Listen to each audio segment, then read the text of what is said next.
Hello everyone, my name is Josephine Aquino, just call me for short Samantha, and I am 22 years old from the Spanish Laguna.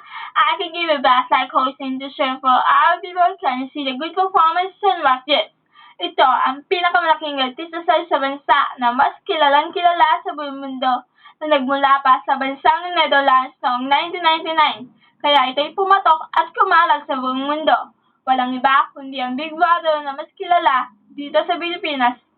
Walang iba kundi ang nag-iisang Pinoy Big Brother. This is the reality TV show and the title is Pinoy Big Brother is one of the most popular in the world who become the next big winner. Every year has changed in your life, in your dreams, in your future. Kaya naman, taon-taon nagbubukas ang pinto sa mga nangangarap na mag-artista, makilala at maging katropa at makapasok sa bahay ni Kuya. Kaya naman, libo-libo po ang nagsipag-audition dito sa Pinoy Big Brothers. Libo-libo ang nangarap. Kaya ang mga nangangarap na makapasok sa bahay ni Kuya ay todo bigay talaga. Pinakilala ang kanilang sarili at ipinamalas sa kanilang galing sa talento.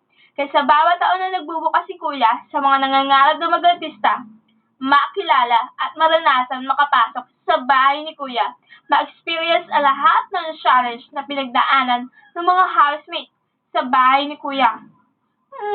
Kaya pala mayroong 12 mga kasambahay, tinatawag nating housemate, na hindi magkakakilala na galing sa iba't ibang parte ng Pilipinas, inside and outside, na magkaiba man ng lahi, ugali, pagkatao at ng kultura ay magsasama-sama sa loob ng bahay ni Kuya.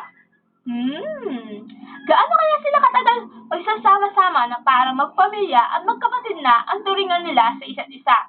Kaya, siguro, masasabi ko, siguro sa loob ng 100 araw, 3 months and a half days. Kaya sabi nila, siguro sa loob ng 100 araw na pananatili nila sa bahay ni Kuya, kaya sa bawat araw, may kahalong hitik na saya, lungkot at galit ng mararanasan ng bawat isa, na kailanman ay hindi mawawala. Dahil kasama ito sa isang reality TV show. Habang nasa loob sila ng bahay ni Kuya, nararapat lamang na bantayan sila ng 27 na mga kamera sa loob ng 24 oras hanggang matapos ang serye. Ganun ba talaga? Ay, oo nga pala, no? Dahil kinakailangan nilang pakitunguhan ang isa't isa ng mabuti at sumunod sa mga alituntunin ng bahay ni Kuya upang maiwasan at mapalayas ka sa loob ng bahay ni Kuya. Kaya kada taon, nagkakaroon ng panibagong hahangaan, iniidolo, tinutularan at minamahal ng buong bayan. Kaya sa bawat audition, bawat araw, humaharap sa kanilang performance at gawain sa loob ng bahay ni Kuya. Alam mo ba kung paano binabago ng Pinoy Big Brother ang buhay ng tao? The big star is a good performance you will like power. Kung paano kadali pumasok sa artista search na para bang nakapasok sila sa bahay ni Kuya, na para bang nakapasok sila sa butas ng karayon.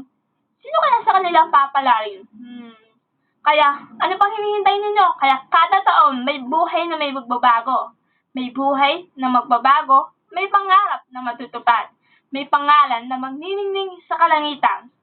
Sino ba ang karapat-dapat na makapasok sa bahay ni Kuya? Who will become the next big winner? Kaya, ano bang hinihintay nyo? To all Pinoy Big Brother housemate, hope yun sa lahat ng mga nangangarap na mag-artista, this is your chance, and this is your shine. Ano pang hinihintay nyo? Sali na! Pinoy Big Brother upcoming Season 5.